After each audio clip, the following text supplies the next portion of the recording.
السلام علیکم ورحمت الله وبرکاتہ. دا ما مسلمانانو ورونو مخامخ د جنگلې چې لګېدلې دي دا جنت البقیع شریف ته لګېدلې دي. هغه مخامخ دا خلک ورخیزي دې متعلق یوه عامه ضروري خبر وارو چونکې دلته اوس صحابه او مزارات په خپل حال باندې نه دي. ډېر شای مزارات چې دي په زرګونو حساب سره شهیدان کړل شوي دي، اوس نوي قبرونه په جوړ شوي دي.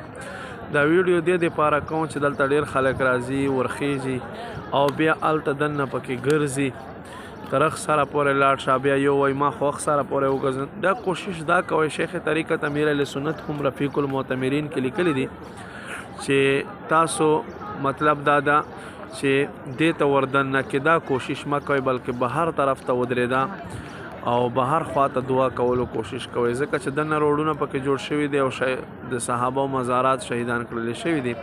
نو داسې نه چېرته په یو صحابي باندې یا صحابیاتو کې صحابیه وي هغې باندې چېرته زما او ستا خپیرا نه شي.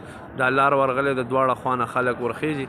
کوشش کوئ دننه ورتګ کوشش مه کوئ، بار ته دعا کوشش کوئ. جزاک الله خیر.